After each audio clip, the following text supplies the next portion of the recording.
Hello everybody, welcome back to my channel. I'm the Neon Hunter. Today we're going to be embarking on another Iceberg Explained series, which is the Weird and Obscure Films Iceberg. Can't wait. Let's just jump right into it. Layer 1. Films which are known and may come up in conversation, but are buried due to rights issues, antiquity, or general neglect. These films are most likely to become mainstream once a restoration or physical release is secured. Song of the South, 1946, by Harv Foster and Wilfred Jackson. So this film from 1946 is kind of like a mix between live action and animation, which was quite groundbreaking at the time. The song which is used in it, Zippity Doodah, won an Oscar, in fact. But the only problem and the controversies are with it is the sort of how black people are depicted in the film. It's quite racist, in fact. I've never heard of this film myself, but I actually kind of recognize the title. Disney also did a lot of other racist things, like their depictions of Jewish people, but in their cartoons as well, they did the same, so it's not that surprising. But yeah, it's interesting to look back at sort of this time period when, you know, films were really trying to push the boundaries in terms of what creative things can people do. Especially in terms of, you know, effects and everything. And this is 1946 we're talking about. So yeah, let's go on to the next one.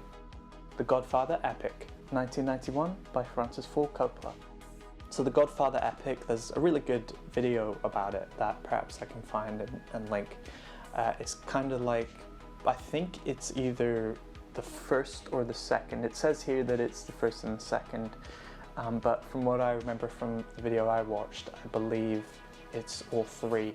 I think maybe it was the first and the second, and then when the third one came out, that was added onto it. It's basically a TV show version of The Godfather, and it tells everything in chronological order. The reason this is different is because in the second film, it was told through flashbacks, these scenes that compared Michael Corleone and his father's rise to power. So obviously, you know, it wasn't in chronological order because you'd already gotten a lot of, I'm going to spoil The Godfather. You know, Michael Corleone, his father's death and everything had already been shown, so obviously it wasn't in chronological order. The flashbacks are then, in this version, cut to be basically in chronological order, which is an interesting way of watching it.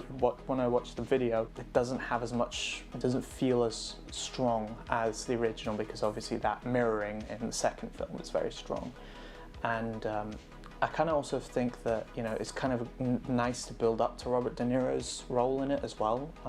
It's kind of like this big thing is that, you know, they're bringing back The Godfather and now they've got Robert De Niro in it. Yeah, so the cultural impact is that obviously it influenced so many films. In terms of like this version, I think it's not nearly as popular. I didn't even know about it. Before I continue, I'd like to talk about my Patreon. This is just a little thing I've started because of YouTube's BS with fair use and blocking my videos in multiple regions, copyright striking my videos so that I can't make any money, stuff like that. It's not mandatory at all. This isn't a big thing, at least right now. I just thought I would put it up so you guys can have early access to videos, and if I end up posting my films, you also have early access to my films, because I'm getting sick of the film festival industry and putting films into film festivals, so you guys might be able to get early access to those as well. Your name in the credits, ad-free content, exclusive film and TV articles, and commentary tracks if I decide to post films here. That's all for £3.33 or $4.50 USD. Thank you to everyone for even being here anyway, and this is not mandatory, this is not something that you have to do. I already really appreciate you guys, and I hope this doesn't underwhelm my appreciation for your guys' love and support. So yeah, let's get on with the video. Happiness, 1998, by Todd Solondz.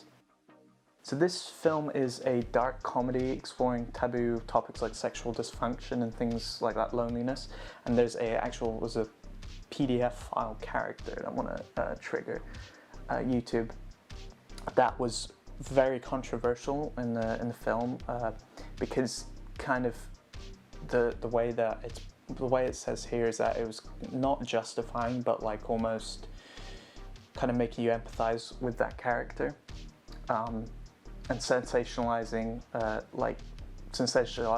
pedophilia, which is obviously not good.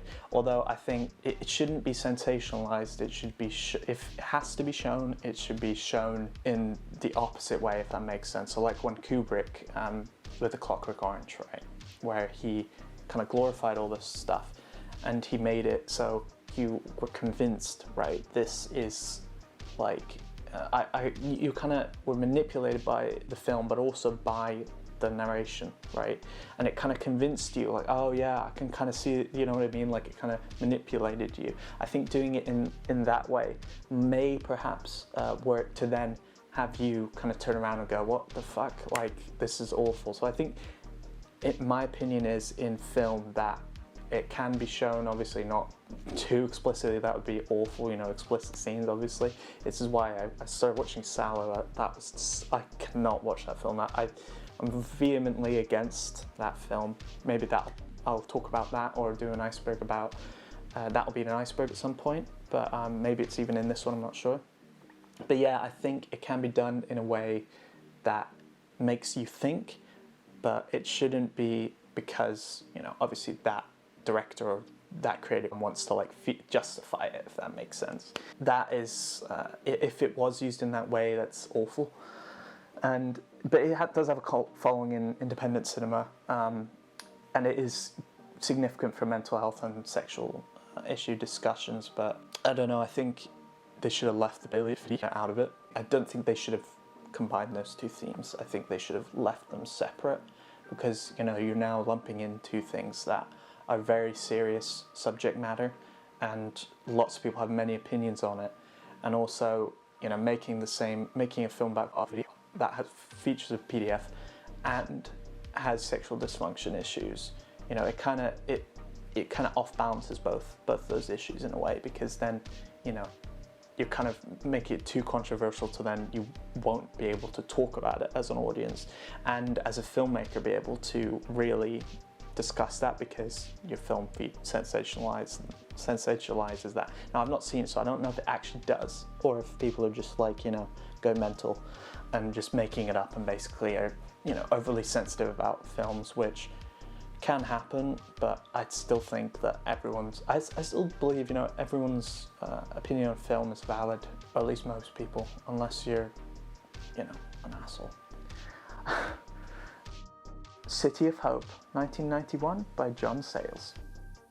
So this is a drama. Also, the last film was in New Jersey, and this one is too, and it weaves multiple narratives in a New Jersey city, addressing urban decay, race, and political corruption. So it was praised for its social realism, nuanced characters, and critique of the American dream. The controversies, though, are the ambitious structure was criticized for diluting emotional impact of individual stories. And yet it's notable in independent cinema for social commentary and character-driven storytelling. So yeah, it kind of reminds me of Stalker a bit in a way. Well, not Stalker, sorry, Slacker. That Richard Linklater film. It's a very good film, where, you know, you kind of drift through people's lives, very Linklater sounding.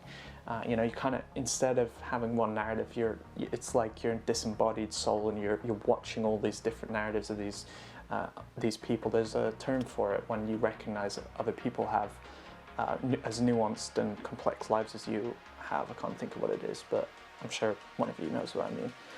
So yeah, very interesting, experimental, kind of independent sounding film. Let It Be, 1970, Michael Lindsay Hogg. So this is a Beatles documentary talking about basically their final days as the Beatles, and obviously it reflects the 1960s cultural upheaval valued for a candid portrayal of the Beatles' creative process. I believe I may have seen a little bit of this. I think this is the one where it was AI upscaled, I believe. Let me look it up. Okay, no, I was wrong. I was thinking of another film there that came out more recently, but this one came out in 1970, so kind of soon after everything that actually happened in the film, if that makes sense. But yeah, mixed reviews were focused on basically people didn't like how much conflict there was, how much focus there was on band conflict, and less on how the sausage is made, so to speak. So yeah, the legacy of it is, it's, you know, obviously very important, especially given the Beatles are a massive band, and this is their final days, and perhaps making their final album. So interesting. I've not heard of this because I've seen their first film as kind of like a documentary. It's kind of like a mockumentary, almost narrative kind of filmmaking mashed in there. That was a very interesting film, and kind of quite a funny, like light-hearted film. And I suspect this is probably not that similar. The Fifth Seal. 1976, Zoltán Febri. This is a Hungarian drama set in World War II Budapest, exploring faith and morality through philosophical cafe discussions among multiple men. This actually is similar to a film I've just made, in a sense, in that it's about two characters sitting and talking about their moral things, and it's also their moral opinions, and it's also set during a very, you know, just during a crisis. So very interesting that this film, perhaps I should watch it actually, and just kind of think about, like, oh, this is interesting, like how, you know, how similar both films are, but also what inspirations we got. Yeah, so people love it for being thought-provoking, having thought-provoking dialogue, critiques complacency, and explores human condition in war, which is obviously very important. Existential themes can be unsettling for some people. It's the controversy. So there's not really much controversy about this. So I honestly have no idea why this film hasn't been seen more. Some of the other ones, like the one with the PDF, I can understand why people definitely understand why people wouldn't want to watch that. Whereas this, I don't understand why people wouldn't want to watch that. It's 1976, it's probably in color, so there's not that, oh, I don't like watching black and white films. People who say that, I just don't understand. How can you delineate that, you know, how can you do that? So yeah, it's significant in Hungarian cinema. You know, I've never heard of any Hungarian cinema actually, at least, you know, that I know of, that I've watched. And obviously it inspires philosophical discussions around war and morality and everything. So yeah, very surprised this one is even in this iceberg. I would have expected this to not be obscure at all.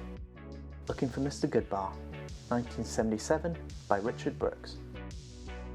So this is a drama about Teresa Dunn, who's a teacher exploring her sexuality in 1970s New York City, which, spoilers for this film, spoilers, ends tragically. Cultural impact is that it obviously liberated people sexually, probably, discusses women empowerment and societal expectations of women. Controversies are that it's debated for glamorizing risky behavior or cautioning against it. You know, tragic ending criticized for reinforcing those stereotypes that are already there that perhaps it's trying to debunk. Yeah, so it's obviously notable for the kind of feminist and female identity movement, sexual identity movement, which is really good. But yeah, once again, I'm intrigued. Again, quite surprised, although not really surprised if it's got such a you know, impact, like such a kind of negative ending that reinforces stereotypes. So that makes sense why not a lot of people would watch it. But then again, I would think that would spark controversy, which would then get more people to watch it, if that makes sense. So yeah, I'm really loving this. I'm loving this. Just very interesting that this is even, like, most of these films are on here. Sweet Home, 1989, by Koji Shiraishi. I'm sorry, I probably completely butchered that name. So this is a Japanese horror film about a group exploring a haunted mansion, blending supernatural and psychological elements, which kind of reminds me of, what's that film? Is it House? Yeah, House. Finally, I remember something, which was another Japanese, I believe it's Japanese horror film that is just absolutely mental. Definitely watch that film. That's a very interesting, funny, weird film. So this film was influential in Japanese horror for atmospheric storytelling and practical effects, and then gained a cult following because of that.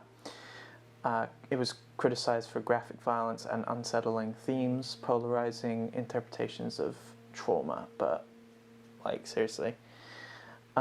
Distinctive in horror genre, resonates for its exploration of memory and loss. Once again, very surprised this is on here, and this is a newer film, 1989 as well. Lots of these are. It seems to me that lots of films were kind of hidden and buried around this time, and I think that perhaps film production was on the rise, and I think more films were being made, so obviously more were kind of overshadowed. It's very, very intriguing that I've not heard about this, given that it does sound similar to House. Camp de Fierroy, 1988 by Osman Sambane and Thierno Fadisao. I completely butchered all of that. I'm very, very aware of it.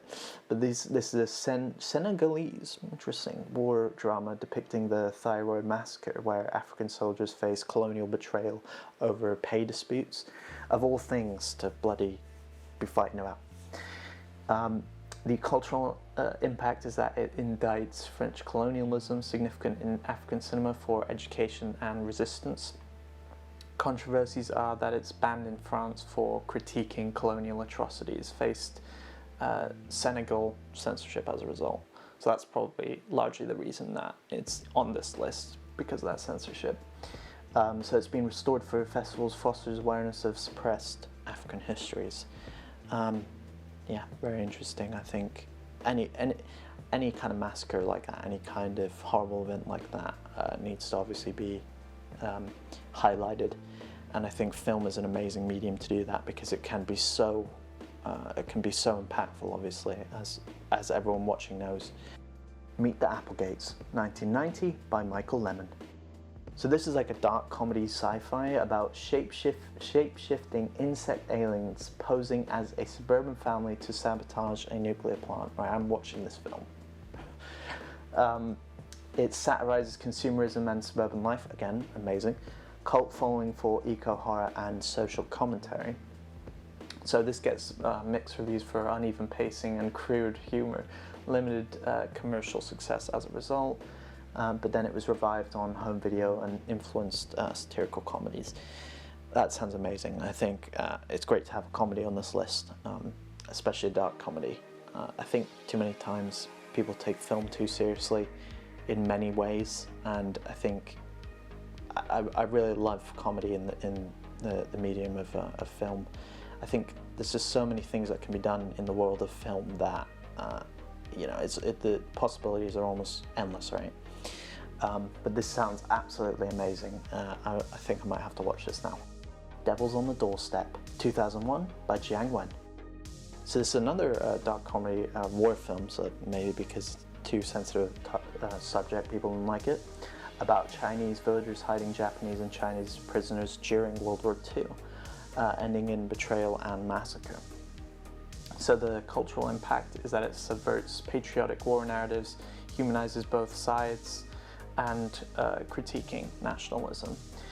The controversies are that it's banned in China for showing villagers' complicity, sparked Japan debates over historical portrayal, so that makes a lot of sense.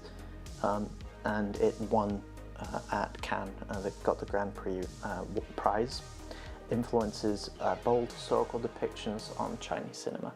Once again, another thing about film is that it can tell multiple sides of the story, and amazing detail, documentary, narrative, doesn't matter.